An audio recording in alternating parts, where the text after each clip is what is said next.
Na si eti kwa sababu hajui namba au hawezi kukokotoa. Aha. Ni kwa sababu tu hakuelewa neno moja la Kiswahili ambalo ndilo lililobeba mantiki ya swali zima. Kweli kabisa. Si unajua mara nyingi tunaichukulia lugha poa tu. Like tunaiona kama chombo tu cha kupitisha ujumbe kutoka kinywani mwa mtu mmoja hadi sikioni mwa mwingine basi. Lakini ukiangalia kwa makini, hasa kwenye huu mfumo wetu wa elimu, lugha si chombo tu. Lugha ni kama the operating system ya akili zetu. Lugha ndio inayotengeneza ukuta wa kufikiri, na kila neno ni tofali. Yaani ukikosa kuelewa lugha, huwezi kuelewa sayansi, huwezi kuelewa jamii, na hakika huwezi kujielewa wewe mwenyewe. Hilo ni wazo zito sana kuanzia na lina ukweli mtupu. Unajua, lugha ndiyo inayotupa uwezo wa kuunda dhana, na ndiyo maana katika uchambuzi wetu wa leo, darasa letu la leo, hatuendi tu kusoma karatasi ya mtihani kama kasuku. Kabisa. Ndiyo, tunaenda kudurusu hii karatasi ya mazoezi ya KJCA 9021 ambayo ni tathmini ya Kiswahili lugha kwa wanafunzi wa gredi ya 9 chini ya ule mtaala wetu wa CBC unaozingatia umilisi. Lakini hatutafuti tu majibu ya ndio au hapana. Aha. Tunachunguza jinsi mtihani huu unavyojaribu kupima uwezo wa mwanafunzi kufikiri kimantiki, kutatua matatizo na kuelewa ulimwengu wake. Ni kama kioo kinachomulika kile tunachotaka kizazi kijacho kiweze kufikiri. Na ili tuelewe hiyo picha kikamilifu, misheni yetu leo ni the ultimate deep dive. Tunapitia maswali yote 50 yaliyo kwenye hii karatasi.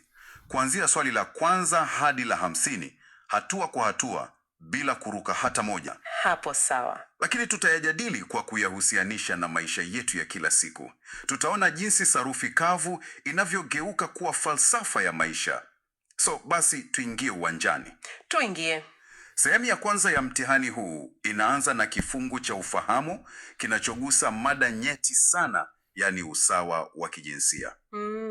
Tunaanza moja kwa moja na swali la kwanza ambalo linauliza, kulingana na aya ya kwanza, ni mambo yapi yanayozua ubaguzi?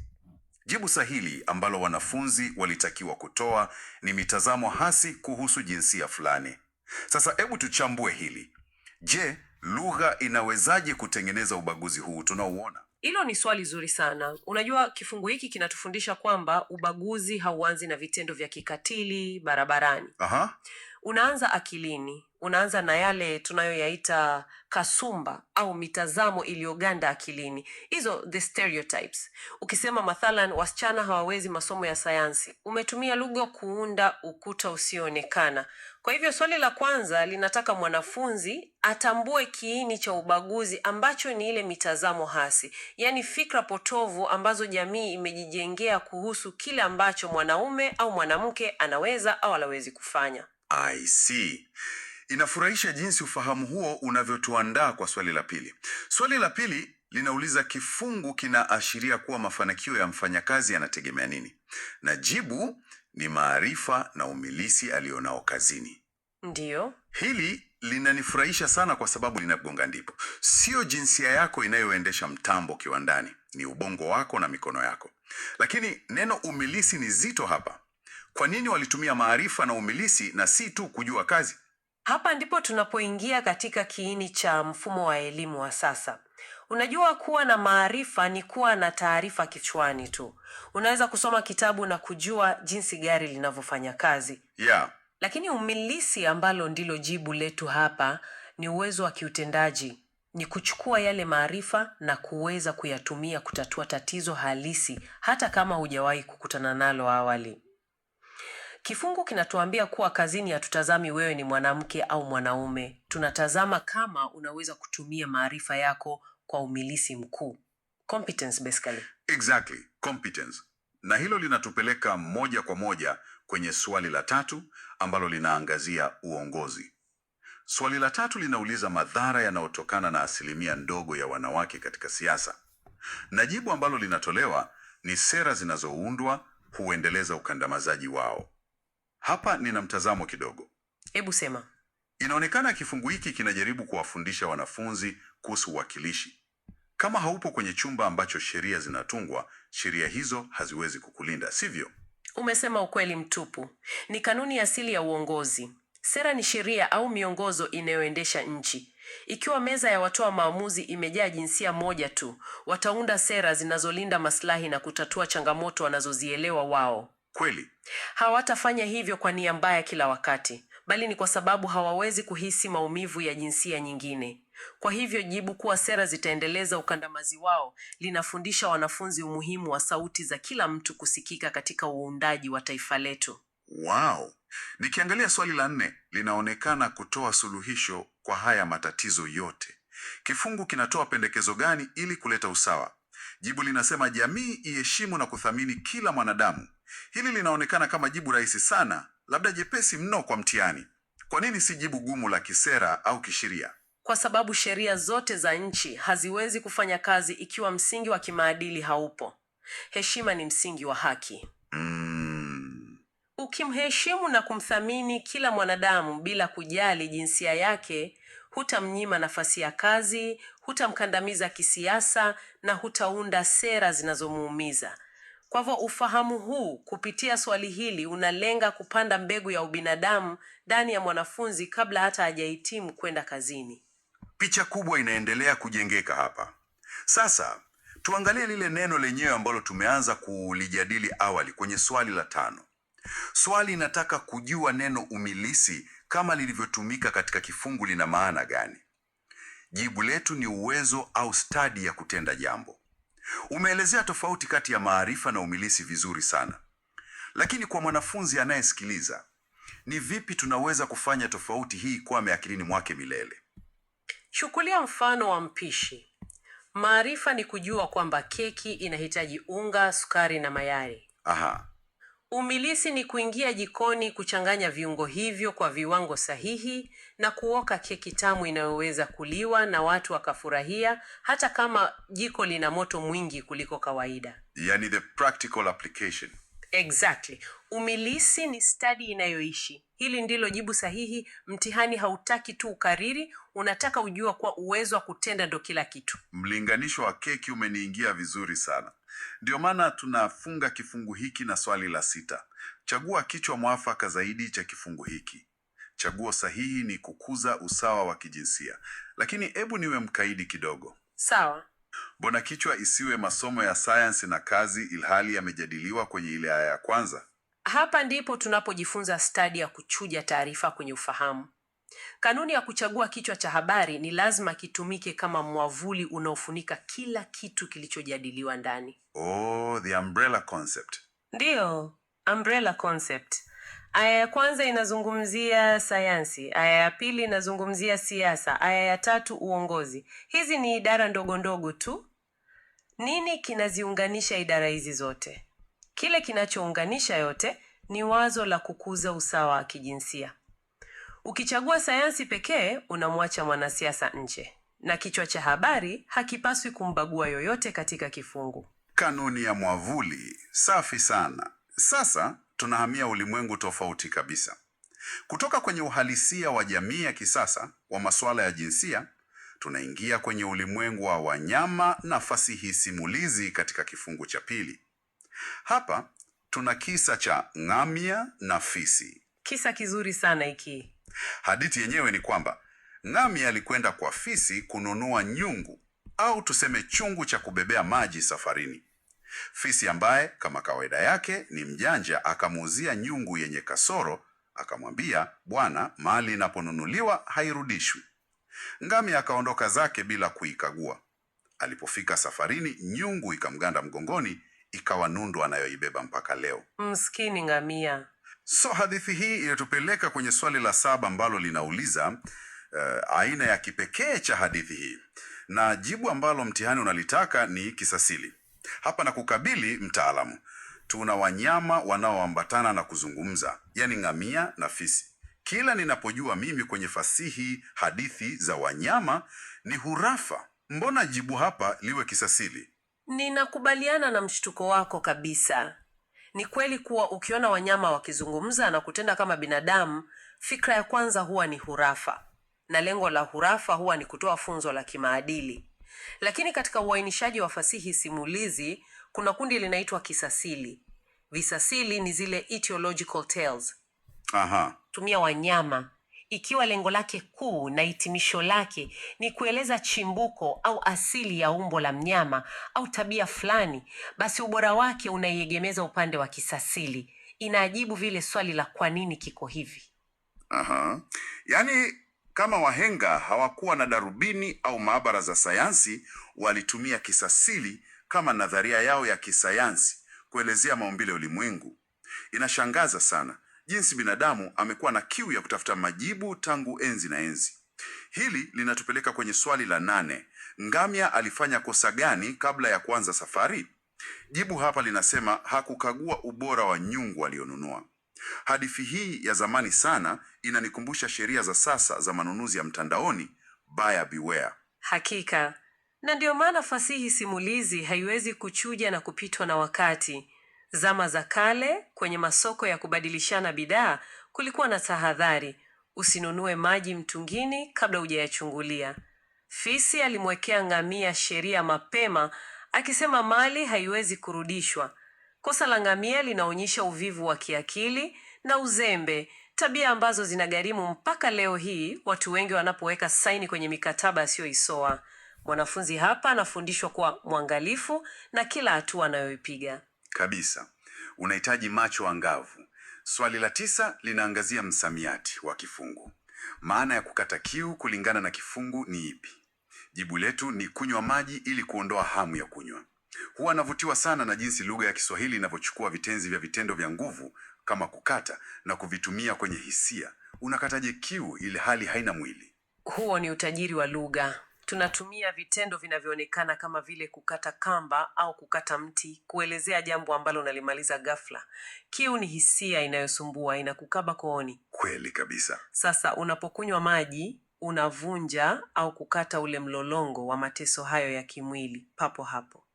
Kwa hivyo kukata kiu inaleta picha kamili ya jinsi maji yanavyozima hitaji lile haraka sana. Hiyo inatuunganisha na swali la 10 ambalo linazama zaidi katika mbinu hizi za lugha. Linauliza ni mbinu gani ya lugha iliyotumiwa katika kauli ukweli mchungu. Jibu ni sitiari. Nieleweshe hili. Kwa nini ni sitiari na sio neno la kawaida tu? Sitiari ni mbinu ya ulinganishi inayosimama moja kwa moja bila kutumia viunganishi vya kulinganisha kama vile neno kama. Tunafanya kile ambacho katika saikolojia kinaitwa kuvuka hisia. Unajua, ukweli ni taarifa tu. Taarifa haina ladha, huwezi kuiweka kwenye ulimi wako ukapata ladha ya sukari ya uchumvu. Lakini hisia unayoipata moyoni mwako unapokumbana na ukweli usioupenda inafanana na hisia ya kuweka dawa au mzizi wenye uchungu mdomoni. Unauita ukweli huo mchungu kwa sababu unafananisha maumivu ya akili na maumivu ya ladha kwa njia ya moja kwa moja. Hiyo ni sitiari safi inayoelezea maumivu ya akili. Inasisimua sana. Yaani tunahamisha uzoefu wa mdomo hadi kwenye akili. Na kwa ngamia ukweli mchungu ulikuwa kwamba alishadanganywa na hata pona ile nundu. Kisha swali la 11 linatuuliza funzo kuu la hadithi hii ni lipi? Jibu tunalopata ni majuto ni mjukuu. Sasa katika methali hii, kwa nini majuto yanafananishwa na mjukuu na si mtoto? Falsafa ya Waswahili iko hapa. Mtoto anazaliwa mara tu baada ya miezi 9. Inakuja mapema. Aha. Lakini mjukuu ni kizazi cha mbele sana. Anachukua muda mrefu kutokea. Majuto hufananishwa na mjukuu kwa sababu unapofanya kosa leo, matokeo mabaya au uhalisia wa kile ulichokiharibu hauji papo hapo. Inachukua muda, ndipo akili yako inatambua uzito wa hasara ulioipata, na wakati huo inakuwa ni kuchelewa mno kurekebisha. Ngamia hakujuta akiwa kwenye duka la fisi, alijuta alipokuwa katikati ya jangwa ambapo kurudi nyuma ilikuwa haiwezekani. Yaani majuto hayaji hapo hapo, huvizia mpaka uwe mbali na fursa ya kurekebisha kosa. Hilo ni funzo nzito sana. Tunamaliza kifungu hiki kwa swali la 12 kuhusu neno shingo upande. Swali linasema, neno shingo upande limetumiwa kuonesha kuwa ngamia alifanya nini? Na jibu ni alikubali jambo bila kupenda. Mwili wa binadamu na lugha vina uhusiano mkubwa sana hapa. Ndiyo maana lugha inatumia viungo vya mwili kueleza hisia. Unapokubaliana na mtu kwa dhati, unamtazama usoni kwa kichwa kilichonyooka kikiashiria uthabiti wa mawazo yako. Lakini unapolazimishwa au unapoamua kuvumilia jambo ambalo moyo wako haulitaki, mwili wako huasi kimya kimya. Kweli kabisa. Mwili haufichi. Ndiyo, unageuza uso kidogo, shingo yako inaenda upande kama ishara ya kuzuia ushirikiano kamili. Hivyo shingo upande inatoa picha ya kutokuwa na hiari. Inafurahisha sana kuona jinsi mwili wetu unavyozungumza hata kabla hatujatoa sauti. Haya, tukiendelea na safari yetu, tunaingia katika kifungu cha 3, mwamba wa bomani. Hii ni hadithi tofauti yenye msisimko wa kishujaa. Mwamba ni mtu aliye na sauti kama radi na mikono migumu kama mawe, anayepambana na maadui waliovamia kijiji chake na kuiba mikuki 4 ya kichifu. Hadithi nzuri sana hii. Swali la 13 limezua gumzo kubwa kwangu. Linauliza hivi: ni nini kilichofanya mwamba kuitwa shujaa? Niliposoma ufahamu, kifungu kinasema hivi, na nukuu, mwamba alijitolea na kuinyakua mikuki hiyo kutoka kwa maadui. Lakini jibu sahihi kwenye mtihani huu limeandikwa aliweza kuinua miamba na kutetea kijiji chake. Swali langu kwako mtaalam, inakuwaje jibu litaje kuinua miamba ilhali hakuna mahali kwenye kifungu kimetaja aliinua miamba? Huku si kuwahadaa wanafunzi. Ninakubaliana na wewe kuwa inakatisha tamaa kidogo inapoonekana mtihani unayatuma maneno yake nje ya kifungu.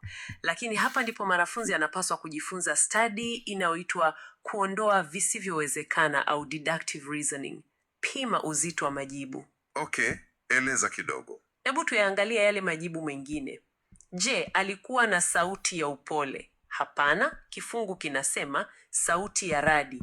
Je, alikuwa akipanda miti? Haijatajwa.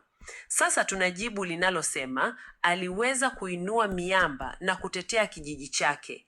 Jina lake ni mwamba ambalo linaashiria uzito na nguvu za kipekee. Aha. Ingawa kuinua miamba imeongezwa kutokana na jina lake kimafumbo, sehemu ya mwisho ya sentensi ile kutetea kijiji chake ndicho kiini hasa cha ushujaa aliyouonyesha aliporudisha mikuki. Kwenye mitihani ya kuchagua au multiple choice, wakati mwingine unalazimika kuchagua jibu lenye ukweli unaoelekea zaidi, hata kama limepambwa kwa chumvi kidogo, ili mradi linabeba wazo kuu la kutetea kijiji. Wow. Ili ni somo muhimu sana kwa wanafunzi na hata kwetu kwenye maisha. Wakati mwingine huwezi kupata jibu kamilifu 100%. Inabidi uelewe muktadha na uchukue lile lenye mantiki kuu iliyojificha. Kwa hivyo, tunasonga mbele na kupata swali la 14. Maana ya mihani kulingana na kifungu ni nini? Na jibu ni ya hadithi inayowatambulisha mashujaa wa jamii. Fasihi yetu ina utajiri mkubwa sana wa makundi haya, sivyo? The epics. Sana. Tumetoka kuzungumzia kisasili na sasa tunaona mihani. Mihani ni hadithi za mashujaa wa kihistoria au wakubuni ambao waliokoa jamii zao kupitia nguvu za ajabu. Fikiria watu kama Luanda Magere wa jamii ya Wajaluo ambaye mwili wake haukuweza kudhurika na silaha isipokuwa kwenye kivuli chake. Ndiyo. Au Fumo Liongo katika pwani yetu. Lengo la mihani lilikuwa kuwapa vijana msukumo wa kizalendo, kuwafanya wawe tayari kujitolea mahanga kwa ajili ya usalama wa vijiji vyao. Mwamba ni kielelezo kamili cha mihani. Swali la 15 linaangazia kiini cha uvamizi wenyewe. Mikuki iliyochukuliwa na maadui ilikuwa na umuhimu gani? Jibu linasema ilikuwa ishara ya uongozi na amani. Hapa ndipo utamaduni wa Kiafrika unapojitokeza. Maadui hawakuenda kuiba ng'ombe au dhahabu, waliiba mikuki 4. Ni kwa nini ishara hizi zilikuwa na uzito kuliko mali? Katika jamii nyingi za kitamaduni, mamlaka hayakuwa kwenye mikataba ya makaratasi, bali kwenye zana takatifu au alama za kijamii kama fimbo ya kiongozi au mikuki maalum. Silaha hizo hazikutumika vitani kupigana kawaida. Zilikuwa mkataba wa kisaikolojia kati ya kiongozi na raia wake unaowapa ulinzi. Oh, I see. Maadui kuchukua mikuki hiyo kulimaanisha wameuteka roho wa kijiji hicho na wameivua mamlaka serikali yao.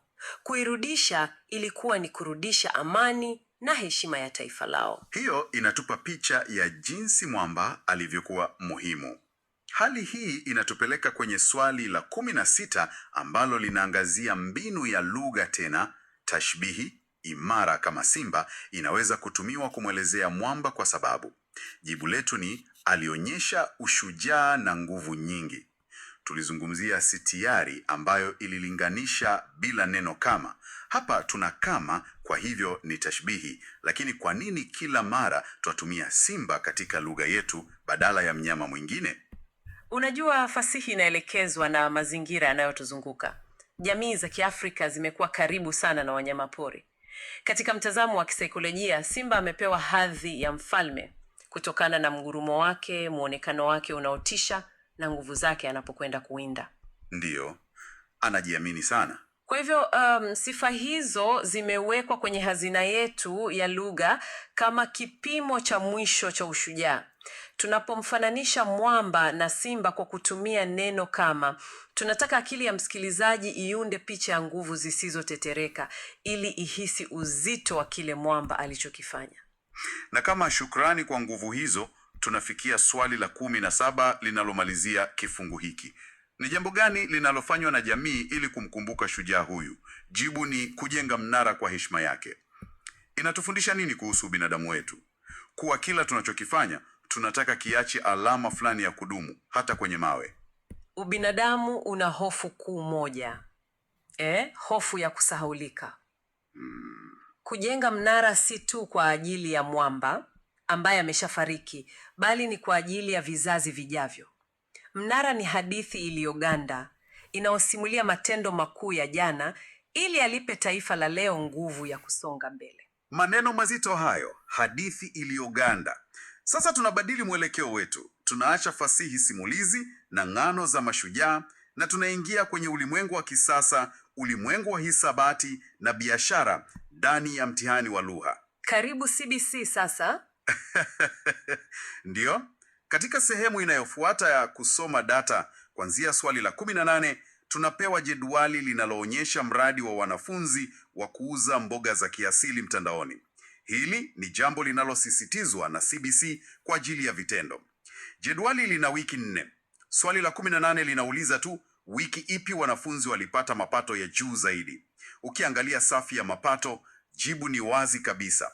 Wiki ya 4 ambapo alipata shilingi 2,500. Mtu anaweza kuuliza, mbona swali jepesi hivi kwenye mtihani wa Kiswahili? Lugha si tu kusoma aya ndefu, unajua. Tunapoelekea katika ulimwengu wa digit na biashara, taarifa nyingi huwasilishwa kwa njia ya chati na majedwali. Kweli. Uwezo wa mwanafunzi kuangalia chati au jedwali na kutoa taarifa sahihi kwa kutumia lugha sanifu ni stadi ya mawasiliano. Inapima utulivu wa macho na wepesi wa akili. Na inafuatiwa na swali la 19. Njia ipi ya malipo ilitumiwa zaidi na wateja? Jibu hapa ni rununu. Kwenye jedwali, pasa taslim zilitumika mara moja, benki mara moja, na simu ya mkononi au rununu mara 2. Kuona neno rununu kunanifikirisha jinsi lugha ya Kiswahili imebadilika kuendana na teknolojia, sivyo? Miongo michache iliyopita neno hili lisingekuwa na maana kwenye muktadha huu. Ndio maana tunasema lugha ni kiumbe hai kinachopumua na kukua. Lugha inaposhindwa kubuni maneno mapya kwa ajili ya teknolojia mpya hufa. Kiswahili kimeonyesha uwezo mkubwa wa kujibadilisha, kutumia maneno yenye asili ya kusogea au kutembea mkononi na kuyaunda kuwa rununu. Hili ni dhihirisho kwamba mfumo wetu wa elimu hautengenezi watu wanaoishi zamani, bali kwenye ulimwengu wa sasa. Swali la 20 linaleta hesabu kamili. Linauliza jumla ya pesa zilizopatikana kutokana na mauzo ya mboga za kiasili, yaani managu na terere, ni ngapi? Hapa mwanafunzi lazima achague bidhaa sahihi kwanza, kisha ajumlishe. Managu ilikuwa shilingi 1,800, terere shilingi 2,500, jumla ni shilingi 4,300. Hivyo jibu ni hilo. Kuingiza hesabu hapa kunathibitisha kuwa mwanafunzi akienda sokoni na hawezi kuhesabu akilini, lugha yake nzuri haitamwokoa na hasara. Sawa? Hakika, hii inaitwa stadi ya kutangamana na mazingira, kuunganisha masomo mbalimbali. Utendakazi wa ubongo haugawanyi idara kwamba sasa ni wakati wa lugha, sasa ni wakati wa namba. Vyote hufanya kazi kwa ushirikiano. Safi sana. Sasa tuingie kwenye vifungu vya kujaza mapengo. Cloze test. Hili ni eneo ambalo linaweza kumtatanisha mwanafunzi anayekimbilia majibu bila kusoma muktadha wa aya nzima. Kifungu cha kwanza kinahusu mazungumzo kati ya Mama Jamala na Halima kuhusu kodi wanayoitoza serikali. Swali la 21 linataka tukamilishe sentensi hii. Gari hili lilitozwa kodi bandarini. Je, 21 ni nini? Na jibu tulilopewa ni ushuru. Hapa tunajifunza msamiati teule. Kwa nini tusiite tu kodi ya bandari badala ya kulazimisha neno ushuru? Lugha yoyote iliyokomaa ina maneno mahususi kwa nyanja tofauti ili kurahisisha mawasiliano ya kitaalamu na kuepuka utata. Ndani ya uchumi, kodi ni neno pana, ni kama mwauli, tena ule tuliozungumzia. Aha. Lakini ikija kwa bidhaa zinazoingia nchini kupitia mipakani au bandarini, the tariffs, jina lake mahususi ni ushuru. Mwanafunzi hapa anafunzwa lugha ya kiuchumi katika Kiswahili ambayo itamsaidia akianza kusoma kuhusu biashara za kimataifa. Swali la 22 kwangu ndilo lililonipa mwangaza mkubwa zaidi wa kifalsafa. Utangulizi wa mama ulikuwa hamjambo wanangu. Kisha swali linauliza nafsi ya kwanza wingi katika neno wanangu ni ipi? Na jibu lake limetiwa alama kuwa etu. Niligundua kwamba wanangu imeundwa na wana, yani watoto, na nguu ambayo inasimamia mimi. Ndiyo. Kwa hivyo ili kuifanya iwe ya wingi, yani isiyomilikiwa na mimi tu, bali sisi sote, wangu inabadilika inakuwa wetu. Hivyo inakuwa wanetu. Hii inaonyesha jinsi umiliki katika jamii zetu unavyoweza kubadilika kutoka wa mtu mmoja kuwa wa jamii nzima kwa kubadili herufi chache tu. Umeigusa vyema sana. Falsafa ya lugha inajidhihirisha kwenye viambishi hivi. Viambishi vimilikishi vya Kiswahili vimeundwa ili kututambulisha nafasi yetu kwa watu au vitu. Tunapohama kutoka nafsi ya kwanza umoja, ile ngwa, na kwenda nafsi ya kwanza wingi, etu, hatubadilishi tu sarufi, tunabadilisha mtazamo mzima wa umiliki. Aha. Kitu cha kwangu kina mipaka, lakini cha kwetu kinapanua mipaka hiyo na kuingiza dhana ya ujamaa inayosifika sana kwenye bara letu. Kuweza kuvumbua msingi wa neno hili ni kupima umahiri wa hali ya juu wa uchanganuzi kwa mwanafunzi. Swali la 23 linauliza ni nini lengo kuu la kutoza kodi kulingana na mazungumzo? Jibu lililoko kwenye mtihani ni kusaidia serikali kuleta maendeleo. Mazungumzo haya ni darasa la Ulaya tosha. Hatufundishwi tu lugha, tunafundishwa wajibu wetu. Ndiyo. Elimu haipaswi kumwacha mwanafunzi akiwa na ujuzi wa sarufi pekee, bali iwajengee msingi thabiti wa kuwa raia wema. Akielewa kwamba kodi siyo adhabu bali ni mchango wake wa kujenga barabara na hospitali atazotumia, anakuwa ameelimika kiukweli kupitia kifungu hiki cha Kiswahili. Nalo swali la 24 linaturudisha kwenye uwakifishaji. Sentensi inasema, kodi bandarini 24 ni lini? Na jibu letu hapa ni kiulizi, yani alama ya kuuliza.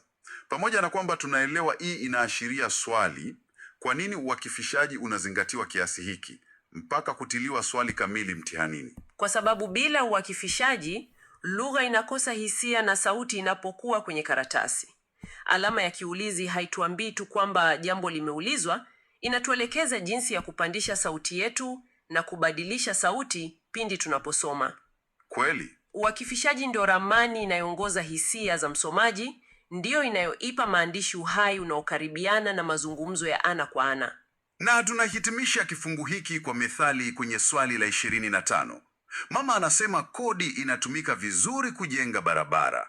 Methali inayoleta maana sahihi hapa ni akiba haiozi. Mbona inafananisha kodi na akiba? Katika fikra za kitamaduni, akiba inatazamwa kama mbegu unayoificha ardhini leo na haina faida kwa sasa, lakini kesho inaota na kukupa mazao. Kulipa kodi kunauma mfukoni kwa sasa, lakini barabara inayojengwa ina faida ya muda mrefu inayoendelea. Neno haiozi linaashiria kutoharibika. Mchango wa sasa unakuwa mtaji wa jamii wa baadaye usiokoza kamwe. Ni mlinganisho wa kina sana ambao unaonyesha maono ya mbali. Haya, sasa tunaingia kwenye kifungu cha pili cha kujazwa mapengo. Hiki kinazungumzia utunzaji wa mazingira. na ningependa tukipitie kwa mtiririko thabiti unaoonyesha jinsi maneno haya yanavyojenga simulizi nzima ya kuwajibika.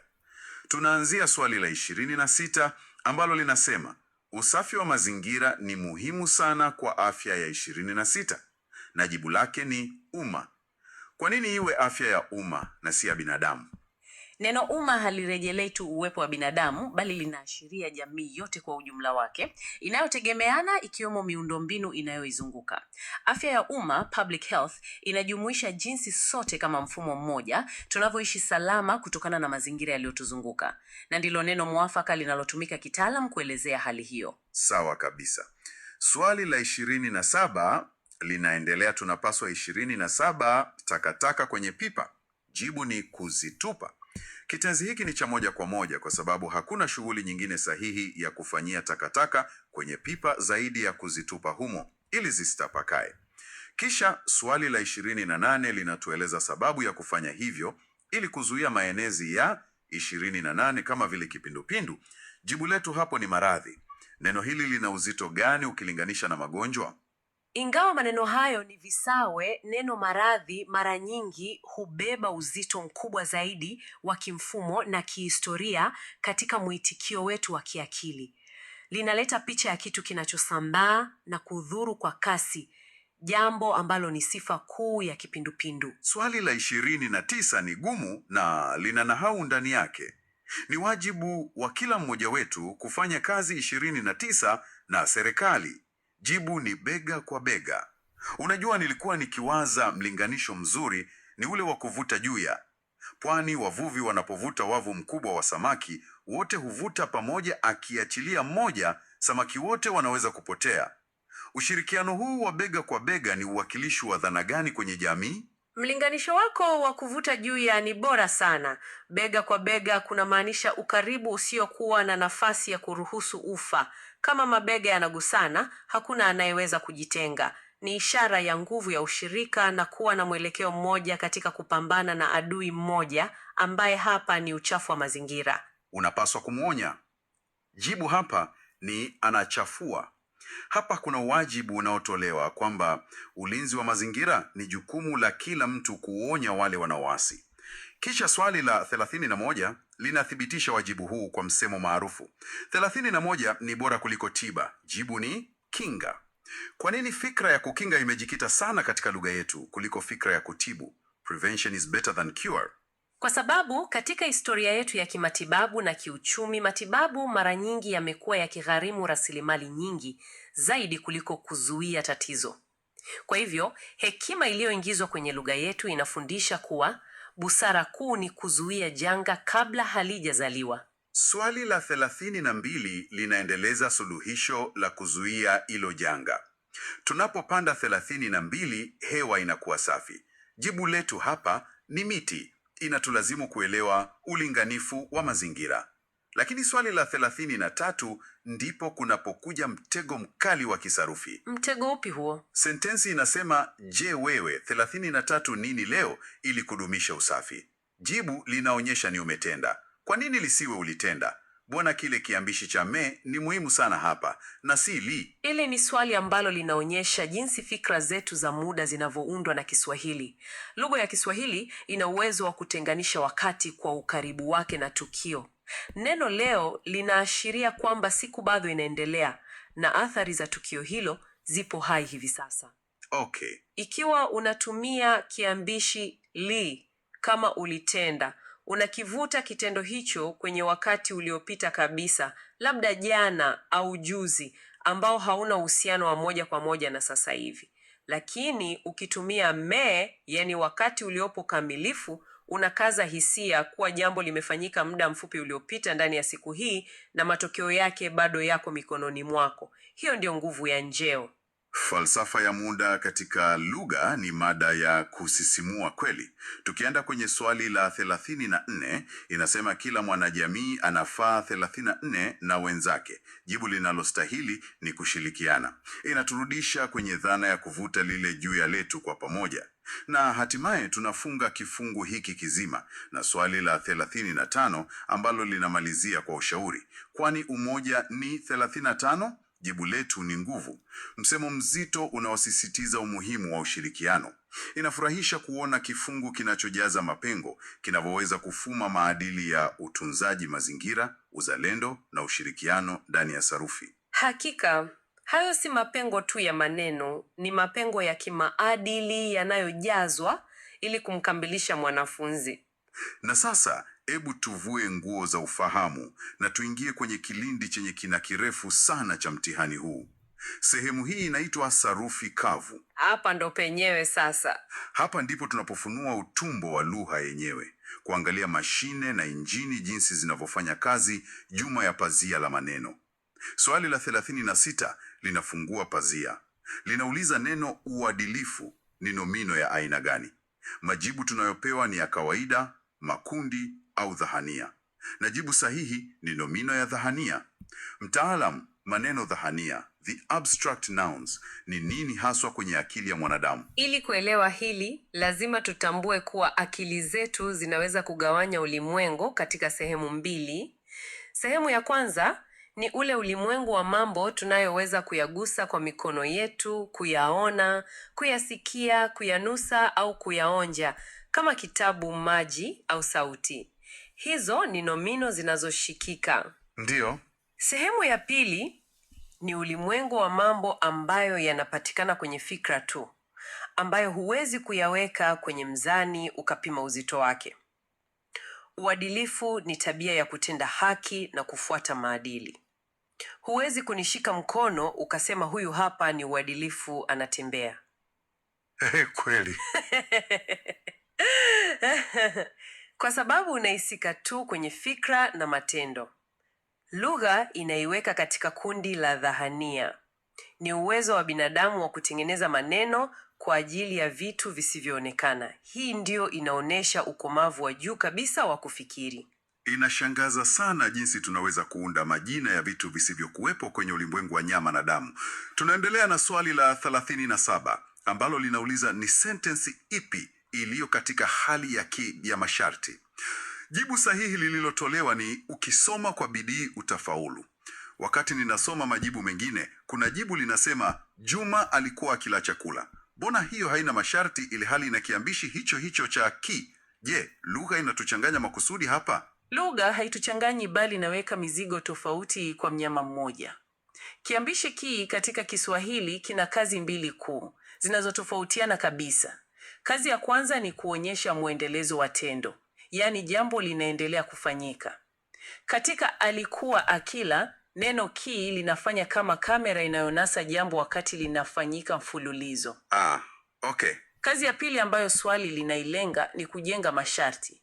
Inasimama kama mlango. Ukifungua mlango huu ndipo uingie kwenye chumba kinachofuata. Ukisoma inamaanisha matokeo ya kufaulu yanategemea kitendo cha kusoma. Kile kiambishi kinatumika kujenga ahadi inayosubiri kutimizwa. Ikiwa utatenda hili nalo lile litatokea. Kwa hiyo mwanafunzi asipotambua kuwa ki ina nyuso mbili, anaweza kuangukia mtego huu kwa urahisi sana. Hilo ni somo zuri sana. Tunasonga mbele kwenye swali la 38. Chagua sentensi yenye kitenzi kishirikishi. Na jibu ambalo tumepewa ni yeye ndiye kiongozi wetu. Ninapochambua neno kishirikishi linanipa shida kidogo kulielewa. Katika sentensi ya kawaida, kitenzi hutuambia mtu anafanya nini. Mathalan, anaruka, anacheka, anapika.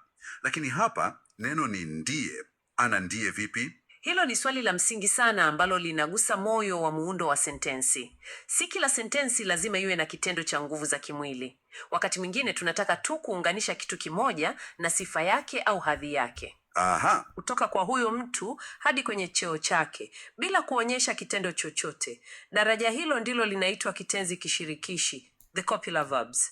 Maneno kama ni, si, au maneno yanayotumia visisitizi kama ndiye au ndio hufanya kazi ya gundi ya sarufi, kuunganisha vipande hivyo viwili ili viwe na maana kamili.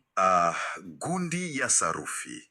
Umerahisisha dhana nzito kwa mlinganisho maridhawa kabisa. Swali la 39 linauliza kuhusu mada inayosumbua wengi sana, ngeli. Swali linauliza nomino mazingira iko katika ngeli gani? Na jibu lake ni ngeli ya. Nikitazama kwa jicho la mwanafunzi naona inaanzia na herufi ma. Nomino nyingi zinazoanza na ma huwa kwenye ngeli ya lia, kama vile tunda inakuwa matunda. Kwa nini ili ni tofauti? Kwa nini halina ule upande wa li? Ni kwa sababu ya uthabiti wa lugha unapokutana na vitu ambavyo havina umoja. Jamii ya Kibantu inapotambua ulimwengu wake haina neno la kuelezea mazingira moja.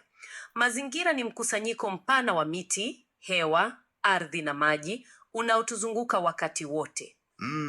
Hauwezi kugawanya ili upate kipande kimoja ukakiita zingira, kwa sababu neno hili linapatikana katika wingi pekee likichukua kiambishi cha ya. Kama katika mazingira yanapendeza, tunaliweka katika kundi linaloitwa pluralia tantum kwenye sayansi ya lugha, ambapo umbo la umoja na wingi ni sawa kwenye viambishi, ndio maana ni ya. Nimekuelewa sana. Ni sawa na maneno kama maji, maziwa au mafuta ambayo hayahesabiki moja kwa moja. Sasa tunaenda kwenye swali la 40 ambalo linaonekana dogo lakini lina msingi mkubwa. Chagua kinyume cha neno lililopigiwa mstari. Barabara ya kwetu ni nyembamba. Jibu ni pana. Kinyume cha nyembamba ni pana. Hili ni dhahiri, lakini inatufundisha nini kuhusu jinsi tunavyotazama nafasi katika ulimwengu? Binadamu hutegemea uhusiano wa anga, spatial orientation, ili kuishi na kusafiri. Tunapotambua umbile kuwa ni jembamba, mara moja akili inatengeneza utofauti na kitu kilichotapakaa zaidi, ambacho ni kipana. Mwanafunzi lazima aweze kudhibiti msamiati huu, kwa sababu bila hivyo hataweza kuelezea vipimo vya mambo anayoyaona kwa uhalisia, jambo ambalo ni muhimu hata kwenye ujenzi au uhandisi. Hiyo inaingia akilini sana, lakini hebu tufike kwenye swali la 41. Hili ndilo swali linalohitaji umahiri wa kihesabu wa sarufi kabisa.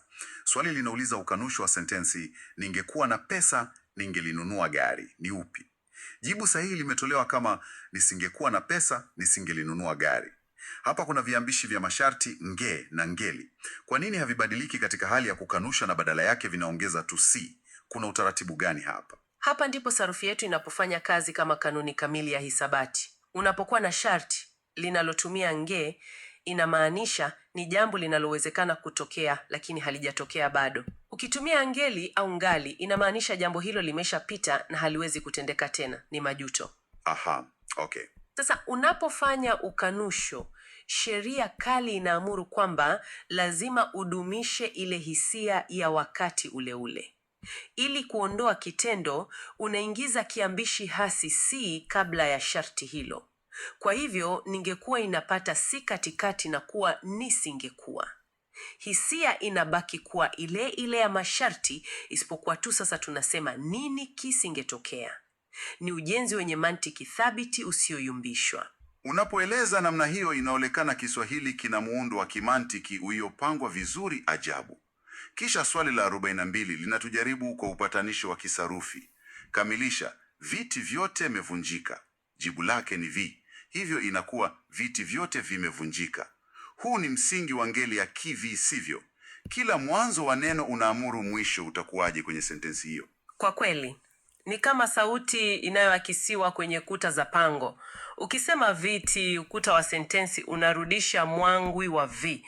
Upatanisho huu wa kisarufi ndio unaopa Kiswahili ule mdundo wa kishairi hata katika mazungumzo ya kawaida. Inahakikisha kuwa msikilizaji anajua kabisa kima ni nini bila kuchanganyikiwa na maneno yanayofuata baadaye. Kisha tunaingia swali la 43. Hili ni zito. Kubadilisha usemi. Sentensi iko kwenye usemi halisi.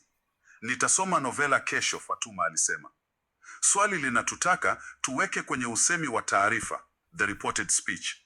Jibu linalotolewa ni Fatuma alisema kuwa angesoma novela siku iliyofuata. Hapa kuna mabadiliko ya vipengele vitatu kwa wakati mmoja.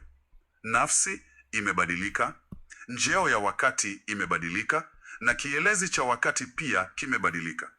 Unaweza kufafanua kwa nini mlolongo huu mzima unabadilika? Usemi wa taarifa ni kama wewe kuwa mfasiri wa tukio lililopita. Kwanza kabisa, Fatuma alisema, nitasoma. Wewe unairipoti hili leo, huwezi kusema nitasoma, kwa sababu anayesoma ni yeye, si wewe. Hivyo, nafsi ya kwanza Makes sense. ni lazima ibadilike iwe nafsi ya tatu, a. Aha, makes sense. Pili, Fatuma alisema haya zamani kuhusu jambo ambalo lilikuwa ujao wake yeye, nitasoma. Lakini kwa kuwa tayari ujao huo umepita kwa mtazamo wetu, tukiwa tunasimulia sasa, wakati unageuzwa kuwa wa masharti au unaotegemewa, hivyo inakuwa angesoma. Aha, nimepata. Na kielezi je? Tatu, na hili ni muhimu, kesho ni siku inayofuata baada ya wewe kuzungumza. Ikiwa utatumia neno kesho, utampotosha msikilizaji kudhani Fatuma atasoma baada ya leo tunayozungumza. Badala yake unatumia siku iliyofuata ili kurejelea siku inayofuata kuanzia ule muda aliyokuwa akizungumza. Ni mabadiliko yanayolinda ukweli wa kimazingira. Inasisimua sana jinsi tunavyocheza na muda ndani ya lugha bila hata kushika saa. Kisha tuna swali la 44. Ni sentensi ipi yenye kivumishi cha sifa? Najibu ni alinunua matunda matamu. Why would I choose matamu tuweke kama kivumishi cha sifa, the adjective of quality? Vivumishi kazi yao kubwa ni kutoa ufafanuzi wa ziada kwa jina au nomino ili kuipambanua na zingine. Kuna vivumishi vya aina nyingi kama vya idadi, vimilikishi na kadhalika. Lakini kivumishi cha sifa kina jukumu moja tu, kueleza asili, tabia au muonekano wa kitu hicho.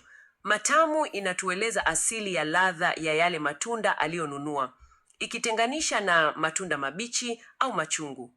Swali la 45 nalo linaturejesha kwenye uakifishaji lakini kwa mtindo tofauti. Chagua matumizi sahihi ya alama ya mabano. Jibu letu ni ghasia, mabano, fujo haifai katika jamii. Tumeona alama ya kuuliza, lakini kazi ya haya mabano, the parentheses, ni nini haswa? Mabano hutumika kujengea uzio, maelezo ya ziada ambayo yanaweza kutolewa kwenye sentensi na isiathiri maana kuu, lakini yanasaidia kufafanua zaidi neno lililotangulia ambalo linaweza kuwa na ugumu. Mwandishi anapotumia ghasia, anajua pengine kuna msomaji hata mwelewa haraka, hivyo anaweka kisawe chake ambacho ni fujo ndani ya mabano. Yanamnongoneza msomaji kama kumpa siri ili kumwongoza bila kumtoa nje ya mstari mkuu. Hili swali la 46 sasa. Hili ndilo swali ninalolipenda kuliko yote kwenye sarufi hii. Hebu tuone. Nauliza sentensi panakaa jikoni ni tata kwa sababu. Na jibu sahihi ni neno kaa lina maana zaidi ya moja. Hebu mtaalamu nipatie ruhusa nichambue hili kidogo. Neno kaa pekee linaweza kuwa yule mnyama mdogo anayepatikana ufukweni mwa bahari, anayetembea kando kando, the crab. Linaweza kuwa kipande cha makaa ya moto kinachotumika kupika. Pia linaweza kuwa amri, kitenzi cha kuambia mtu asimame kisha aketi chini, kaa. Sasa unapoambiwa panakaa jikoni, huelewi kama mtu anakuambia kuna moto jikoni, kuna mnyama ameingia jikoni, au kuna kiti cha kukalia. Je, huu utata kwenye lugha ni kasoro au ni uzuri? Umeichambua kwa ustadi mkubwa. Katika elimu ya isimu, jambo hili linaitwa utata wa kileksika, yaani neno moja kubeba maana mbalimbali. Utata si kasoro, bali ni ushahidi wa uchumi wa lugha. Akili ya mwanadamu inatafuta njia rahisi zaidi ya kuwasiliana. Badala ya kubuni maneno mapya kwa kila dhana duniani, tunatumia neno moja lenye viwango mbalimbali vya maana, na tunamwachia muktadha ufanye kazi ya kuchuja maana hiyo. Aha. Ikiwa unapika ugali, akili inajua moja kwa moja kwamba kaa hilo ni la moto, si la mnyama au kuketi. Huu utata unawasaidia wanafunzi kujifunza kusoma mazingira na sio maneno matupu. Lugha inatufanya tuwe wadadisi kama wapelelezi, kweli. Haya, tuendelee na swali la 47. Hapa tuna mbinu ya lugha tena. Chagua sentensi iliyotumiwa sitiari. Na jibu ni askari huyo ni twiga. Tumejadili sitiari hapo awali kwenye ukweli mchungu. Katika sentensi hii, askari anaitwa twiga moja kwa moja bila kiunganishi kama. Mlinganisho huu hutufikirisha vipi? Huu ni ulinganishi wenye nguvu unaokopa sifa kuu ya kitu na kuivika kwenye kitu kingine kwa kukilazimisha mabadiliko ya umbo akilini mwa msikilizaji. Twiga anajulikana kwa urefu wake wa kutisha anapopiga doria kichakani. Tunaposema askari huyo ni twiga, hatumaanishi ana shingo ndefu na pembe, bali tunahamisha dhana ya kimo chake kikubwa sana, kinachoonekana kwa mbali, kinachotia uoga na kutoa ulinzi. Kisha tunaingia swali la 48. Hili ni swali lenye hadhi ya kishairi, linauliza kuhusu kisawe. Neno ndwele lina maana sawa na nini? Na jibu lake ni magonjwa.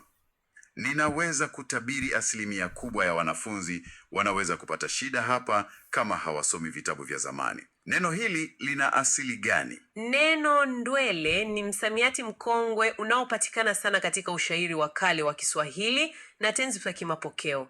Mara nyingi ulisikia kwenye tungo za Waswahili wanasema ndwele na ipone, wakimaanisha ugonjwa uliokuwa unasumbua umepata nafuu au umekwisha. Ni msamiati mteule ambao hautumiwi sana kwenye lugha yetu ya mitaani ya kila siku. Mtihani unapoliweka neno hili, unataka kutathmini ukubwa wa kikapu cha msamiati cha mwanafunzi na uwezo wake wa kutambua urithi wa lugha, sio tu yale anayoyasikia redioni. Tunakaribia kileleni kabisa. Swali la 49 linagusia maumbo ya nomino. Andika nomino mlango katika hali ya ukubwa. Majibu yalikuwa mengi, lakini jibu sahihi ni lango. Je, kuna kanuni rahisi ya kubadili neno kuwa la ukubwa? Ndiyo, kanuni ipo na inategemea kundi la neno. Nomino nyingi huchukua hali ya wastani, mlango. Tunapotaka kuiweka katika hali ya udogo, kudharau au kupunguza kimo chake, tunaongeza viambishi vya ki au kiji, ikawa kilango au kijilango. Aha. Lakini tunapotaka kuikuza zaidi ya kawaida, labda mlango huu ni mkubwa na mpana sana unaingiza magari, tunaondoa kiambishi asili cha na kubaki na shina lenye uzito ambalo ni lango. Ndivyo inavyofanyika kwa maneno kama mtu kuwa jitu, mti kuwa jiti. Kisha safari inafikia mwisho kwenye swali la 50. Hili ni swali la methali. Ni methali ipi inayohimiza bidii kazini? Na jibu la kuhitimisha karatasi hii ni mchumia juani hula kivulini. Hili ni pigo la mwisho lenye nguvu sana kwa mwanafunzi anayemaliza mtihani, sivyo? Mtu aliyetoka jasho kwenye sarufi hii yote. Huwezi kupata tamati bora zaidi ya hii. Mchumia juani hula kivulini. Inafungamanisha maumivu ya muda mfupi na raha ya muda mrefu. Kuwa juani kuna maanisha kuchomwa, kuvuja jasho, kuchoka na kufanya kazi wakati mwingine ukiwa na dhiki. Kula kivulini ni uhuru wa kiuchumi, ustawi na utulivu. Hii si methali tu, ni falsafa kamili inayoongoza kila mwanadamu anayetafuta ufanisi. Hapo umesema yote. Tumevuka na kuchambua bahari nzima ya karatasi hii ya KJCSA 1921 kutoka swali la kwanza hadi la 50 bila kuruka hata herufi moja. Tunapomaliza, tunalazimika kuunganisha vipande hivi vyote na kuona picha kuu inayojitokeza. Mwanafunzi wa gredi ya 9 kule nje ambaye anasikiliza akiwa na kachumbari ya maswali akilini mwake, anatakiwa aondoke na nini kutokana na muundo wa huu mtihani wote tulioujadili? Picha kubwa ambayo nataka kila msikilizaji aishike kwa mikono miwili ni kwamba mfumo wa sasa haujajaribu kumpima kama kasuku anayekariri sheria. Mtihani huu ni kioo cha uwezo wa kufikiri na kuchambua ulimwengu. Tumeona kwenye kifungo cha kwanza uwezo wa kuchuja mitazamo hasi dhidi ya jinsia. Tumeona uwezo wa kusoma ngano za kale na kupata funzo. Tumeona uwezo wa kusoma hesabu kwenye lugha na kuunganisha maarifa. Kabisa. Umeona jinsi sarufi kuanzia viambishi mpaka ngeli vinavyotumika kama hesabu ya kimantiki kujenga uwezo wa kufikiri. Kujifunza Kiswahili ni kujenga misuli ya akili, kuweza kutafsiri na kutatua changamoto za kijamii na kiuchumi huku ukihifadhi utu wako. Lugha ndiyo inaamua mwendo wako wa fikira. Huu ni utawala kamili wa mawazo yaliyofumbatwa kwenye lugha. Lakini kabla hatujafunga kabisa, nina wazo moja nataka nimchokonee nalo msikilizaji wetu aliye pamoja nasi mpaka dakika hii ya mwisho. Tumeona leo jinsi lugha inavyotawaliwa na kanuni thabiti zenye umri mrefu, jinsi kiambishi nge kinavyogeuka singe na jinsi mazingira yanavyolazimisha kuwa na ya. Lakini wakati huo huo ulimwengu unaenda mbio ajabu. Tuko katika zama ambapo teknolojia ya akili bandia inaanza kuelewa na kuchakata lugha kwa kasi kuliko binadamu yeyote. Akili bandia inaweza kuandika shairi, kufasiri ngano za kale, na pengine inaweza kuelewa utata wa neno kama kaa katika nukta chache kuliko inavyochukua kwetu kujadili. Sasa, fikiria hili. Miaka 50 ijayo, hizi sheria ngumu za sarufi tunazopigana nazo usiku na mchana, bado zitakuwa na nafasi. Je, uwezo wetu kama binadamu utaendelea kupimwa kwa kufuata kanuni za lugha Au tutapimwa kwa jinsi tunavyoweza kuitumia lugha kuzalisha hisia, huruma na ucheshi ambao mashine haiwezi kuiga kamwe? Kama lugha ndiyo mfumo wa uendeshaji wa akili, nini kinatokea mashine inapozisoma akili zetu vyema kuliko sisi wenyewe? Fikra hizi zibaki nawe hadi wakati mwingine utakapojiunga nasi tena kwenye uchambuzi mwingine wa kina.